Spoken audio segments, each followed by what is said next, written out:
ನವೀನ ಪ್ರತಿಬಂಧ ನಂತರ ಏನು ರಾಜಕಾರಣದಲ್ಲಿರ್ಬೋದು, ಸಂಘಟನೆಯಲ್ಲಿರ್ಬೋದು, ತಮ್ಮದೇ ಆದ ಒಂದು ಸೇವೆಗಳನ್ನ, ತಮ್ಮದೇ ಆದ ಒಂದು ನಿಮ್ಮ ತ್ಯಾಗವನ್ನ, ನಿಮ್ಮ ನಿಸ್ವಾರ್ಥ ಬದುಕನ್ನ ನೀವೆಲ್ಲ ಜಾರಿ ಎತ್ತಿದೆ.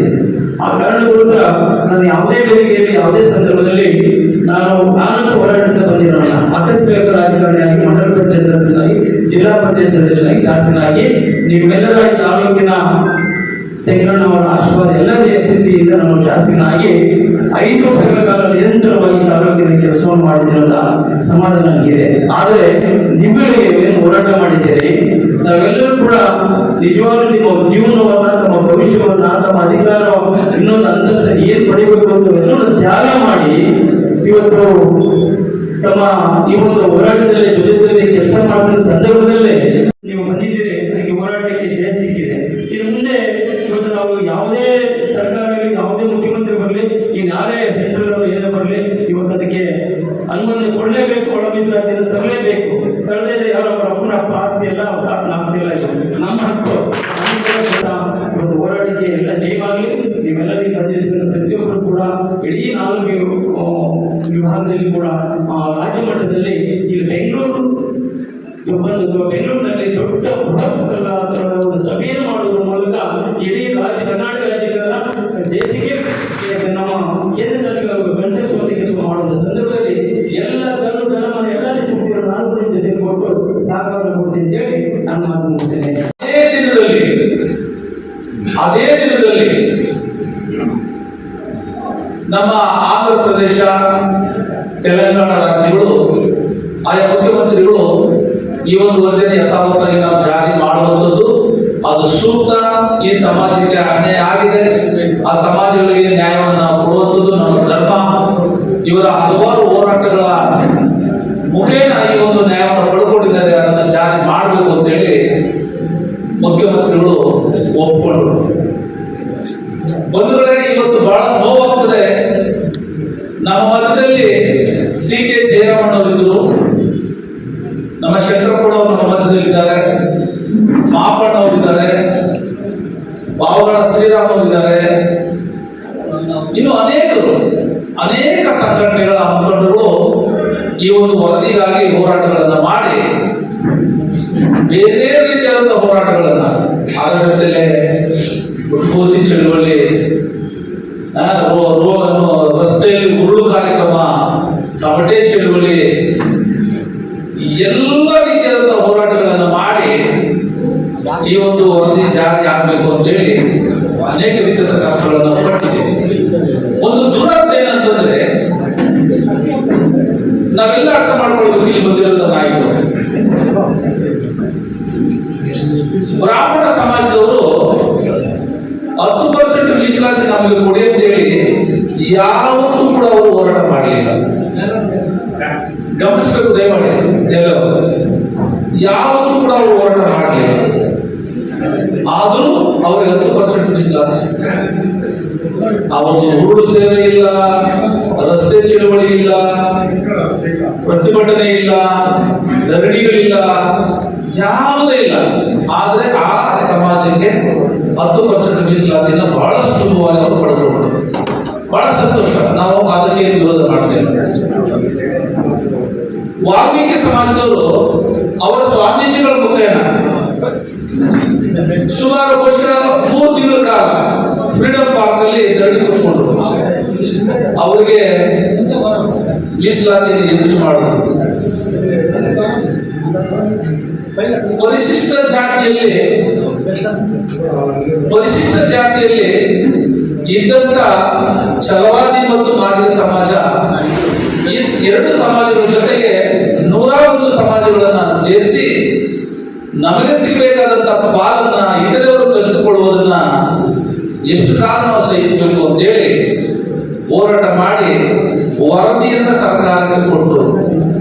ಆ ವರದಿ ಸರ್ಕಾರಕ್ಕೆ ಸಲ್ಲಿಸಿದ ಮೇಲೆ ನಮ್ಮ ಮಾದಿಗ ಸಂಘಟನೆಗಳು ಆಳಿಕೆ ಹೋಗ್ಬಿಟ್ಟು ಸಮೀಕ್ಷೆ ಮಾಡುವಾಗ ಮಾದಿಗ ಸಂಘಟನೆಗಳು ಯಾರು ಇಲ್ಲ.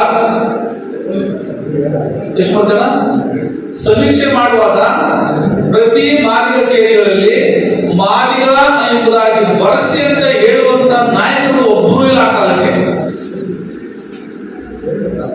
ಹೇಗೂ ಸಮೀಕ್ಷೆ ಆಗೋಯ್ತು. ಮಾದಿಗ ಅಂತ ಹೇಳ್ಕೊಳ್ಳಿಲ್ಲ, ಎಸ್ ಅಂತ ಹೇಳ್ಕೊಂಡ್ರು, ಆದಿ ಕರ್ನಾಟಕ ಅಂತ ಹೇಳ್ಕೊಂಡ್ರು, ಆದಿ ದ್ರಾವಿಡ ಅಂತ ಹೇಳ್ಕೊಂಡ್ರು.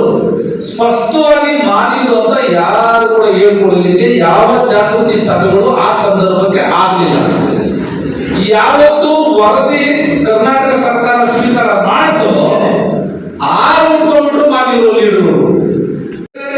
ಸಮುದಾಯದ ಹೋರಾಟಗಳನ್ನ ನಾವು ನೋಡಿದಾಗ ಒಬ್ಬ ನಾಯಕರು ಇರ್ತಾರೆ, ಒಬ್ಬ ಮಂತ್ರಿ ಇರ್ತಾರೆ, ಒಬ್ಬ ಆ ಸಂಘಟನೆ ನಡೆಸುವಂತ ಯಜಮಾನ ಇರ್ತಾರೆ. ಅವ್ರ ಮಾತು ಎಲ್ಲರೂ ಕೇಳ್ತಾರೆ. ಆದ್ರೆ ಇವತ್ತು ಮಾದಿಗ ಸಂಘಟನೆಗಳ ಹುಟ್ಟುಕೊಂಡಿರುವಂತಹ ಆ ಸಂಖ್ಯೆ ಅದೇ ನಮಗೆ ದುರಾದೃಷ್ಟ ಆಗ್ತಿದೆ. ಇವತ್ತು ಒಂದೇ ವೇದಿಕೆಯಲ್ಲಿ ಇದ್ದಿದ್ರೆ ಇವತ್ತು ಕರ್ನಾಟಕ ಸರ್ಕಾರ ಯಾವ ಕಾರಣಕ್ಕೂ ಕೂಡ ವಿಳಂಬ ಮಾಡದೆ ಈ ವರದಿಯನ್ನ ಅವರ ಅನುಷ್ಠಾನ ತರಬೇಕಾಗಿದೆ. ಇವತ್ತು ನಮ್ಮ ಮಧ್ಯದಲ್ಲಿ ನಾನು ಹೇಳಿದ ಪ್ರಕಾರ ಶಂಕರಣ್ಣ, ನಮ್ಮ ಹಿರಿಯೂರು ಕೇಶವಮೂರ್ತಿ ಅಣ್ಣ, ಮತ್ತೆ ಮಾಪಣ್ಣ, ಎಲ್ಲರೂ ಕೂಡ ಇವತ್ತೇನ್ ಮಾಡ್ತಾ ಇದೀವಿ ಅಂದ್ರೆ, ಶಂಕರಪ್ಪ ಮೀಟಿಂಗ್ ಕರೆದ್ರೆ ಪಾವಗಡ ಸೀರನ್ನ ಯಾಕೆ ಬರ್ಬೇಕು, ಪಾವಗಡ ಸೀರನ್ನ ಕರೆದ್ರೆ ಮಾಪಣ್ಣ ಯಾಕೆ ಬರ್ಬೇಕು, ಮಾಪಣ್ಣ ಮೀಟಿಂಗ್ ಕರೆದ್ರೆ ಕೇಶವಮೂರ್ತಿ ಯಾಕೆ ಬರ್ಬೇಕು. ಸೊ ಇದು ಇವತ್ತು ನಮ್ಮಲ್ಲಿ ಆಗ್ತಿರುವಂತ ಬಹಳಷ್ಟು ಏನ್ ಹೇಳ್ತಾರೆ, ಅದು ಹೊಟ್ಟೆಗೆ ಜಲಸ್ಯ ಆಗ್ತಿದೆ. ಇದೇ ಒಂದು ಲಾಭವನ್ನು ಇಟ್ಕೊಂಡು ಮಾದಿಗರ ವಾಯ್ಸ್, ಆ ಧ್ವನಿ ನಶಿಸಿ ಹೋಗಿದೆ. ಅದು ಜಾರಿ ಮಾಡಿದ್ರೂ ನಡೀತದೆ, ಜಾರಿ ಮಾಡದಿದ್ರೂ ನಡೀತದೆ. ಅದಕ್ಕೇನು ಅಷ್ಟು ಮಹತ್ವ ಕೊಡೋ ಅವಶ್ಯಕತೆ ಇಲ್ಲ ಅಂತೇಳಿ ಇವತ್ತು ಕರ್ನಾಟಕ ಸರ್ಕಾರ ನಿದ್ದೆ ಮಾಡ್ಕೊಂಡು ಹೋಗ್ತಿದೆ. ನಿಮ್ಮ ತಾಲೂಕುಗಳಿಗೆ ಹೋದ ಮೇಲೆ ನೀವು ಅಲ್ಲಿ ಚರ್ಚೆ ಮಾಡಬೇಕು. ನೀವು ಚರ್ಚೆ ಮಾಡಿ 16 ತಾರೀಕು ಇಡೀ ಕರ್ನಾಟಕದಲ್ಲಿ ಒಂದೇ ದಿನದಲ್ಲಿ ಏಕಕಾಲಕ್ಕೆ ಎಲ್ಲಾ ಜಿಲ್ಲಾ ಕಚೇರಿಗಳ ಮುಂದೆ ಬೃಹತ್ ಪ್ರತಿಭಟನೆ ಮಾಡಿ ಕರ್ನಾಟಕ ಸರ್ಕಾರಕ್ಕೆ ಒಂದು ಎಚ್ಚರಿಕೆಯನ್ನು ಕೊಡುವಂತ ಕಾರ್ಯಕ್ರಮವನ್ನು ರೂಪಿಸಲಿಕ್ಕೆ ಈ ಬೆಂಗಳೂರು ವಿಭಾಗೀಯ ಮಟ್ಟದ ಕಾರ್ಯಕ್ರಮವನ್ನು ನಾವು ಇವತ್ತು ಆಯೋಜನೆ ಮಾಡಿದ್ದೇವೆ. ಈ ಒಂದು ಕಾರ್ಯಕ್ರಮದಲ್ಲಿ ನಮ್ಮ ತುಮಕೂರು ಜಿಲ್ಲೆಯವರಿದ್ದಾರೆ, ಚಿಕ್ಕಬಳ್ಳಾಪುರ ಜಿಲ್ಲೆಯವರಿದ್ದಾರೆ, ಕೋಲಾರ ಜಿಲ್ಲೆಯವರಿದ್ದಾರೆ, ನಗರ ಜಿಲ್ಲೆಯವರಿದ್ದಾರೆ, ಗ್ರಾಮಾಂತರ ಜಿಲ್ಲೆಯವರಿದ್ದೀವಿ. 5 ಜಿಲ್ಲೆಗಳ ಎಲ್ಲ ಪದಾಧಿಕಾರಿಗಳು ನಾವು ಇಲ್ಲಿದ್ದೀವಿ. ಅಂದ್ರೆ ಇವತ್ತು ನಾವು ಉಪದೇಶವನ್ನ ನಾವು ಸಿದ್ಧ ಮಾಡಬೇಕಾಗಿದೆ. ಸೊ ಆ ಕಾರಣಕ್ಕೆ ನಿಮ್ಮ ಸಲಹೆಗಳನ್ನು ಕೊಡಬೇಕು ಅಂತ ಹೇಳಿ ನಾನು ಭಾವಿಸಿಕೊಳ್ತಾ, ಚರ್ಚೆ ಅವಕಾಶನೇ ಆಗಲಿಲ್ಲ. ಚರ್ಚೆಗೆ ಅವಕಾಶ ಮಾಡಿ ಅಂತ ಹೇಳಿ ಸಂಬಂಧಪಟ್ಟಂತ ಸಮಾಜ ಕಲ್ಯಾಣ ಮಂತ್ರಿಗಳು ಅಸೆಂಬ್ಲಿಗೆ ಹೇಳಿದ್ರೆ ಅವ್ರನ್ನ ದಾಳಿ ಮಾಡಿದ್ರು. ಮಳವಳ್ಳಿ ಶಾಸಕರು ಮಾಡಿದ್ರೆ ಮಾಡಿದ್ರು. ಈ ತರದ ಇದು ಒಂದು ಕಡೆ ಆದ್ರೆ, ಇನ್ನೊಂದು ಕಡೆ ಸ್ಪೃಶ್ಯ ಪರಿಶಿಷ್ಟ ಜಾತಿ ಜನ ಎಲ್ಲ ನಮ್ಮ ವಿರುದ್ಧವಾಗಿ ಹೋರಾಟ ರೂಪಿಸಿದ್ರು. ಎಲ್ಲ ತಾಲೂಕುಗಳಲ್ಲಿ, ಜಿಲ್ಲೆಗಳಲ್ಲಿ ಒಳ ಮೀಸಲಾತಿ ವಿರೋಧಿ ಮಾಡ್ತೀವಿ, ನಾವು ವಿರೋಧ ಮಾಡ್ತೀವಿ, ಅದನ್ನು ಜಾರಿಗೆ ತಂದ್ರೆ ಅದು ಏನೇನೋ ರಕ್ತಪಾತ ಆಗ್ತದೆ ಹಾಗೆ ಅಂತ ಸ್ಪೃಶ್ಯ ಜಾತಿಗಳ ನಾಯಕರುಗಳು ಮತ್ತು ಜನಾಂಗದವರು ಅವರು ಮಾಡಿದ್ರು. ಇವರು ಒಳಗಡೆ ಇದ್ದೇ ಏನ್ ಮಾಡಿದ್ರು, ಅವರು ಹೊರಗಡೆ ಇದ್ರೆ ನೇರವಾಗಿ ಬಂದು ನಮ್ಮ ವಿರುದ್ಧ ಮಾಡಿದ್ರು ಒಳ ಮೀಸಲಾತಿ. ಇದಾದ್ಮೇಲೆ ನಮ್ಮ ನಾಯಕರು ಆಯಾಯ ಕಾಲದಲ್ಲಿದ್ದಂತ ಸರ್ಕಾರದ ಮೇಲೆ ಒತ್ತಡ ಹಾಕಿ ನಮ್ಮ ಜನಾಂಗದ ನಾಯಕರು ಮಾಡಿದಾಗ ಅವರು ರಾಜಕೀಯಕ್ಕೆ ಬಳಸ್ಕೊಳ್ಳೋಕೆ ಪ್ರಯತ್ನ ಪಟ್ಟರು. ರಾಜಕೀಯಕ್ಕೆ ಬಳಸ್ಕೊಂಡು ಪ್ರಯತ್ನ ಪಟ್ಟು ಬಿಜೆಪಿ ಸರ್ಕಾರ ಇದ್ದಾಗ ಅಲ್ಲಿ ಒಂದು ಸಮಿತಿಯನ್ನು ಮಾಡಿ ಅದನ್ನ ಪರಿಷ್ಕರಣೆ ಮಾಡಿ ಸನ್ಮಾನ್ಯ ಮಾಧುಸ್ವಾಮಿಯವರು, ಕಾರಜೋಳ ಅವರು ಮತ್ತು ಚವಾಣ್ ಅವರು ಇನ್ನೂ ಯಾರು ಇಬ್ಬರು ಸೇರಿಸಿ 5 ಜನರ ಸಮಿತಿಯನ್ನು ಮಾಡಿ ಅವರು ಇದನ್ನು ಒಪ್ಕೊಳ್ತೀವಿ, ಆದ್ರೆ ಇದನ್ನು ಸ್ವಲ್ಪ ಪರಿಷ್ಕರಣೆ ಮಾಡ್ತೀವಿ ಅಂತ ಹೇಳಿ ಆವಾಗ ನಮಗೆ 6 5:30 5 4 3 ಹೀಗೆ ಮಾಡಿ ರಾಮಚಂದ್ರನ ಆವಾಗ ಬೊಮ್ಮಾಯಿಯವರು ಕೇಂದ್ರ ಸರ್ಕಾರಕ್ಕೆ ಒಪ್ಕೊಂಡಿದ್ದೀವಿ ಅಂತ ಕಳಿಸ್ಕೊಂಡು, ಇದಾದ್ಮೇಲೆ ಪುನಃ ಕಾಂಗ್ರೆಸ್ಸಿನ ಸರ್ಕಾರ ಬಂದ ಮೇಲೆ ನಮ್ಮ ಆಂಜನೇಯ ಅವರು, KH ಮುನಿಯವರು ಇವರೆಲ್ಲ ಏನೇನು ಮಾಡಿದ್ದಾರೆ ಅಂತ ನೀವು ಗೊತ್ತಿದೆ. ಒತ್ತಡ ಹಾಕಿದ್ರು, ಒತ್ತಡ ಹಾಕಿ ನಾವು ಒಳ ಮೀಸಲಾತಿಯ ಪರವಾಗಿದ್ದೇವೆ, ನಾವು ಅದನ್ನು ಒಪ್ಪುತ್ತೇವೆ ಅವರು ಕೂಡ ಹೋಗ್ಬೋದು. ಇಷ್ಟಾದ್ಮೇಲೆ ಇದರ ಜೊತೆಯಲ್ಲಿ ಇವತ್ತು ಸುಪ್ರೀಂ ಕೋರ್ಟಿನ ಮಟ್ಟಕ್ಕೆ ಹೋಗಿ ಸುಪ್ರೀಂ ಕೋರ್ಟು ಫುಲ್ ಬೆಂಚ್ ತೀರ್ಮಾನ ಬಂದಿದೆ, ನಿಮಗೆಲ್ಲರಿಗೂ ಗೊತ್ತಿದೆ. ಇದಾದ್ಮೇಲೆ ಇವತ್ತಿನ ರಾಜಕೀಯ ಏರಿಳಿತಗಳಿಂದ ಸ್ವಲ್ಪ ಒಂದು ತಿಂಗಳಿಂದ ಈಚೆಗೆ ಅದು ಮುಖ್ಯಮಂತ್ರಿಗಳು ಹೇಳಿರುವಂಥದ್ದು ತಮಗೆಲ್ಲರಿಗೂ ಗೊತ್ತಿದೆ. ಇವತ್ತು ಮುಖ್ಯಮಂತ್ರಿಗಳು ಸರ್ಕಾರ ಒಂದು ತೀರ್ಮಾನ ಕೊಡಬೇಕು. ಈ ಮಧ್ಯದಲ್ಲಿ ನರೇಂದ್ರ ಸ್ವಾಮಿ ಅವರು ಹೇಳಿಕೆ ಕೊಟ್ಟರು, ನಾವೆಲ್ಲರೂ ಸೇರಿಕೊಂಡು ಏನು ಹೊರೆಯನ್ನು ಮಾಡಿಕೊಂಡಿದ್ದೀವಿ, ನಾವು ಕುಂತ್ಕೊಂಡು ಇದ್ರೇವರು ಕೃಷ್ಣ ಜಾತಿಯವನ್ನು ಸೇರಿಸಿಕೊಂಡು ಅದನ್ನು ಸಕಾರಾತ್ಮಕವಾಗಿ ಸ್ಪಂದಿಸುವಂಥದ್ದು ಸರ್ಕಾರದ ರೆಡಿ ಇದೆ ಅಂತ ಹೇಳಿಕೆ ಹೋಗಿದ್ದಾರೆ. ಆದರೆ ಅಷ್ಟಕ್ಕೆ ಇವತ್ತಿನ ಸಭೆಯಲ್ಲಿ ನಾವು ತೀರ್ಮಾನ ಮಾಡಬೇಕಾಗಿರೋದು ಅಷ್ಟು ಸುಲಭವಾಗಿ ಇಲ್ಲ. ಸುಲಭವಾಗಿಲ್ಲದೇ ಇರೋದ್ರಿಂದ ನಾವು ಇವತ್ತು ಏನಿಲ್ಲಿ ಬೆಂಗಳೂರು ವಿಭಾಗದಿದೆ, ಈ ವಿಭಾಗದ ಬೆಂಗಳೂರಿನ ಹತ್ತಿರ ಇರೋದ್ರಿಂದ ಪ್ರತಿಯೊಂದು ವಿಚಾರದಲ್ಲೂ ನಾವು ಕೈ ಹಿಡಿಯುವಂತ ತೀರ್ಮಾನವನ್ನು ತಗೋಬೋದಿದೆ. ಮತ್ತು ಅಷ್ಟೇ ಬುದ್ಧಿವಂತರಿಗೆ ಹೋರಾಟಗಾರರಿಗೆ ಅದರಲ್ಲಿ ಎಲ್ಲ ಮಾತಿಲ್ಲ. ನಾವು ಯಾರೋ ಮಾಡ್ತಾರೆ ನಾವಲ್ಲಿ ಯಾಕೆ ಹೋಗೋದು, ಇನ್ನೊಬ್ಬ ನಾಯಕರು ಯಾರೋ ಮಾಡ್ತಾರೆ ಅಲ್ಲೇ ಯಾಕೆ ಹೋಗೋದು ಅಂತ ಕೀಳು ಮನೋಭಾವವನ್ನು ನಾವು ಬಿಡಬೇಕು. ಎಲ್ಲೋ ಪಕ್ಕದ ಮನೆ ಹತ್ಕೊಂಡಿದೆ ಅಂತ ಅಂದ್ರೆ ನನ್ನ ಮನೆ ಸಿಕ್ಕೋಗಲ್ವಾ? ಇದರಲ್ಲಿ ಎಂತ ಮಾಡೇ ಇಲ್ಲ. ಮಾನೀರು ಅಂತ ಅಂದ್ರೆ ನಾವೆಲ್ಲ ಒಂದು ಶಬ್ದ ಆಗ್ತದೆ. ಒಂದು ಆಟೋ ರಿಕ್ಷಕ್ಕೆ ಯಾರೋ ತೊಂದರೆ ಮಾಡಿದ ಅಂತ ಅಂದ್ರೆ ಆಟೋದವರು ಎಲ್ಲ ಸೇರ್ಕೊಂಡ್ಬಿಡ್ತಾರಲ್ಲೇ, ಸೇರ್ಕೊಂಡು ಎಲ್ಲ ಮುಂದಕ್ಕೆ ಬಿಡೋದಿಲ್ಲ, ಆಟೋ ಯಾರು ಓಡಿಸೋದಿಲ್ಲ. ಆ ಥರ ಒಬ್ಬ ಸಾಮಾನ್ಯ ಆಟೋ ಓಡಿಸೋಂಥವ್ರಿಗೆ ಜ್ಞಾನ ಇರುವಾಗ ತಮ್ಮಂತ ಬುದ್ಧಿವಂತರು ಪ್ರಜ್ಞಾವಂತರಿಗೆ ಸಂಘಟನೆ ಬುದ್ಧಿ ಇಲ್ಲ ಅಂದ್ರೆ ಆಗ್ಬೇಕಾಗ್ತದೆ. ಇವತ್ತು ನಾವು ಅವ್ರಿಗಿಂತ ಹೆಚ್ಚಿಗೆ ಇವತ್ತು ಬೆಳೆದಿದ್ದೀವಿ, ಆದ್ರೆ ನಾವು ಕಡೆ ಸೇರಕ್ ಆಗ್ತಾ ಇಲ್ಲ. ಅದರಿಂದ ಇವತ್ತು ವರ್ಗೀಕರಣ ಮಾಡಕ್ ಆಗ್ತಾ ಇಲ್ಲ.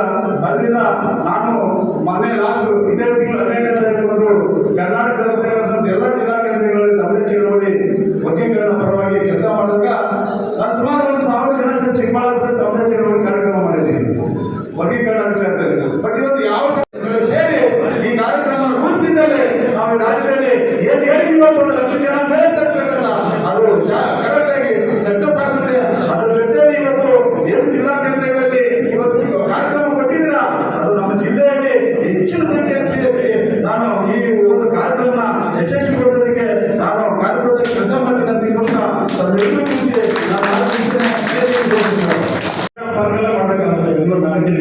ಆಮೇಲೆ ಮುಂದೆ ಜನರು ನಮ್ಮ ಪಾತ್ರ ಇದ್ದಾರೆ. ಅಲ್ಲಿ ಪರ್ಮಿಷನ್ ನಾವು ತಗೊಂಡು ಅಲ್ಲೇ ಮಾಡ್ತೀವಿ.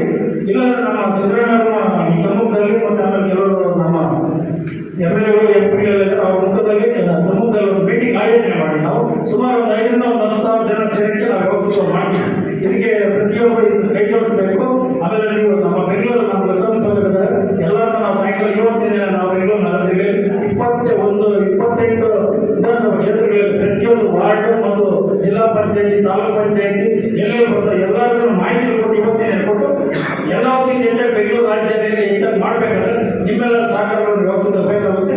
ಇವರು ಮಾತಾಡೋಕ್ಕೆ ಅವಕಾಶ ಮಾಡಿಕೊಡೋದು ಅಂತ ಬೋಧಿಸುತ್ತಾ ಅದು ನಾವು ಬಳಸ್ಕೊಂಡು ಇವತ್ತು ಇಲ್ಲಿ ಆಗ್ಬೇಕು.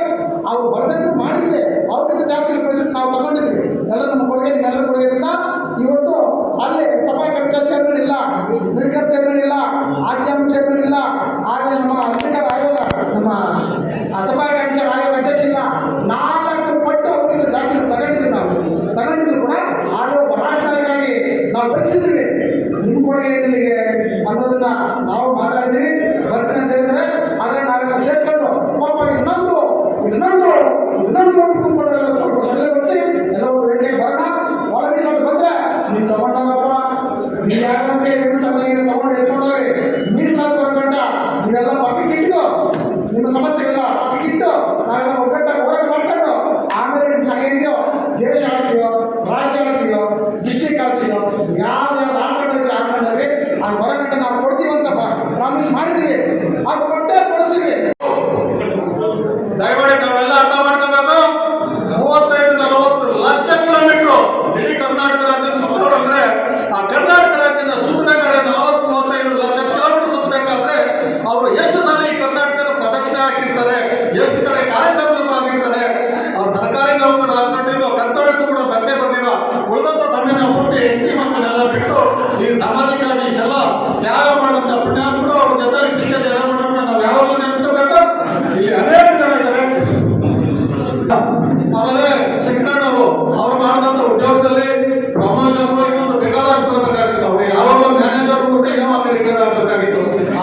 ಕ್ಷಮೆ ಕೇಳ್ತಾ ಇದ್ದೀನಿ.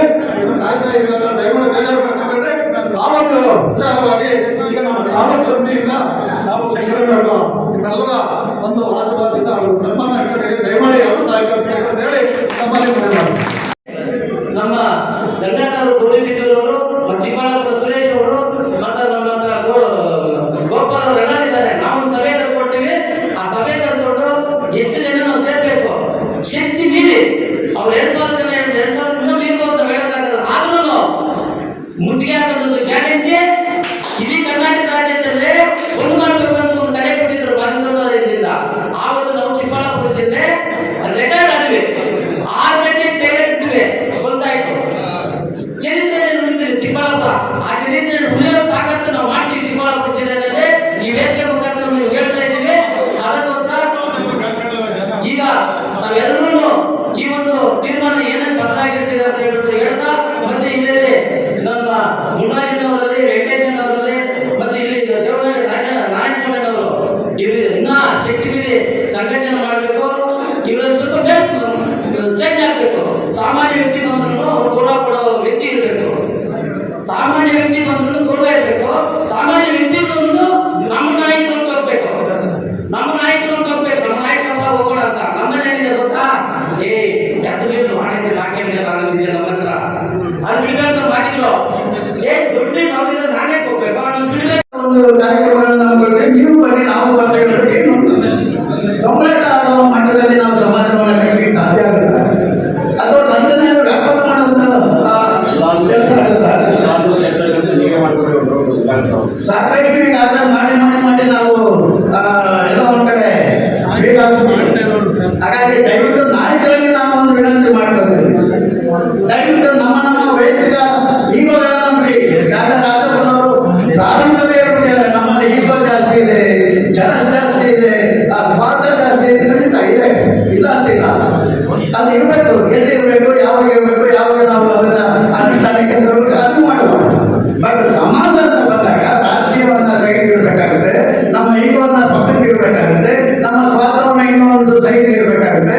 ಒಟ್ಟಾರೆ ಇಡೀ ಸಮುದಾಯವನ್ನ ಯಾವ ರೀತಿ ಕಟ್ಟಬೇಕಾಗಿದೆ, ಸಮುದಾಯದ ಭವಿಷ್ಯಕ್ಕೆ ನಾವೇನು ತ್ಯಾಗ ಮಾಡಬೇಕಾಗಿದೆ, ನಾವು ಎಷ್ಟು ಸಮಯನ ಈ ಸಮುದಾಯಕ್ಕೆ ಕೊಡಬೇಕಾಗಿದೆ, ಯಾವ್ಯಾವ ಹಂತದಲ್ಲಿ ನಾವು ಸಮಾಜವನ್ನ ಪ್ರೀತಿ ವಿಶ್ವಾಸವನ್ನ ಕಲಿಸಬೇಕಾಗಿದೆ ಅನ್ನೋದ್ರ ಬಗ್ಗೆ ಯೋಚನೆ ಮಾಡಬೇಕಾಗಿದೆ. ಹೊರತು ನಾನು ಏನು ಮಾಡಿದೆ, ನಾನು ಯಾರು ಕಲಿಸಿದೆ, ನಾನು 10 ಲಕ್ಷ ಸೇರಿಸಿದೆ, ನಾನು 50 ಲಕ್ಷ ನಾನು ಜನರನ್ನ ಸೇರಿಸಿದೆ, ಸಮುದಾಯ ಯಾವ ಪಕ್ಷಕ್ಕೆ ನಾವು ಓಡಾಡಬೇಕು ಅಂತ ಸ್ಥಳೀಯ ಎಂಬುದರಲ್ಲಿ ಘಟನೆ ಮಾಡಲು ಖಂಡಿತವಾಗಿ ಈ ರಾಜ್ಯದಲ್ಲಿ ಮಾಡಿದ್ರೆ ಅದು ಸಾಧ್ಯ ಆಗ್ತದೆ. ಇಲ್ಲ ನೀವು ಜಾತ್ರೆ ಮಾಡ್ಕೊಂಡು ಬಂದ್ರೆ ಯಾರು ಜಾತ್ರೆ ಮಾಡಿಸ್ಕೊಳ್ತಾರೋ ಅವರು ಗೌಡ ಅವರೇ ಕಾಸು ಕೊಟ್ಟು ಲಾರಿ ಕೊಟ್ಟು ಕಳಿಸ್ಕೊಡ್ತಾರೆ. ಅವ್ರು ಕಾರ್ಯಕ್ರಮ ಮಾಡ್ಕೊಂಡು ಚೆನ್ನಾಗಿ ಜೈ ಮಾಡಿಲ್ಲ ಅಂತ ಕೂತ್ಕೊಂಡು ಧಿಕ್ಕಾರ ಕೊಟ್ಕೊಂಡು ನಿಮ್ಮ ಆಕ್ರೋಶ, ಕೋಪ, ರೋಷ ಎಲ್ಲ ಕಳ್ಕೊಂಡು ವಾಪಸ್ಕೊಡ್ರಿ. ಮತ್ತೆ ನನ್ನ ಗುಲಾಮ್ ಆಗ್ತೀವಿ. ಯಾಕಂದ್ರೆ ನಾನು ಹೋರಾಟಕ್ಕೆ ಹೆಲ್ಪ್ ಮಾಡಿದ್ದೀನಿ. ಈ ಪರಿಸ್ಥಿತಿ ನಮ್ಗೆ ಬೇಕಾಗಿಲ್ಲ. ನಿಜವಾದಂತ ಪಕ್ಷ ಬೀಗಿಸ್ಕೊಂಡ್ರೆ ಬದುಕಿದ್ದಾಗ ನಾವು ನೋಡ್ಬೇಕಾದಂತ ಹೋರಾಟ ದಲಿತ ಚಳವಳಿಯನ್ನು ಮರುಕಳಿಸ್ಬೇಕಂದ್ರೆ ದಲಿತ ಚಳವಳಿ ಇವತ್ತು ಮಾದಿಗರ ಚಳವಳಿ ಹೊರಟುಕೊಂಡಿದೆ. ಆದ್ರೆ ಮಾದಿಗರ ಚಳವಳಿ ಮಾದಿಗರಾಗಿಲ್ಲ. ಪರಿಶಿಷ್ಟ ಜಾತಿಗಳು ಇರ್ತಕ್ಕಂಥ ಎಲ್ಲ ಜಾತಿಗಳಿಗೂ ನ್ಯಾಯ ಕೊಡಿಸ್ತಕ್ಕಂಥ ಹೋರಾಟ ಅದು. ಒಂದು ಜಾತಿಯ ಹೋರಾಟ ಅಲ್ಲ. ನಮ್ಮಲ್ಲಿ ಕೂಡ ಅವರು ಜನಸಂಖ್ಯೆ ತಗೊಂಡಿದ್ರೆ ನಾವು ಹೇಳ್ತಾರು ಕಾನೂನುಗಳು ಬರಬಾರದು. ಅವರು ಕೂಡ ಅವ್ರ ಜನಸಂಖ್ಯೆ ಕಟ್ಟಂತೆ ಕೊಡ್ತಾರೆ. ಇದು ಜನಸಂಖ್ಯೆ ಹೋರಾಟ, ಸಾಮಾಜಿಕ ನ್ಯಾಯದ ಹೋರಾಟ, ಸಾಮಾಜಿಕ ಬೆಳವಣಿಗೆ ಹೋರಾಟ, ಇದು ನ್ಯಾಯದ ಹೋರಾಟ, ಇದು ಒಂದು ಜಾತಿಯ ಹೋರಾಟ ಅಲ್ಲ. ಆದ್ರಿಂದ ನಾವೆಲ್ಲರೂ ಈ ಒಂದು ಹೋರಾಟ ನಡೆಸಿಕೊಂಡು ಮಾದರಿ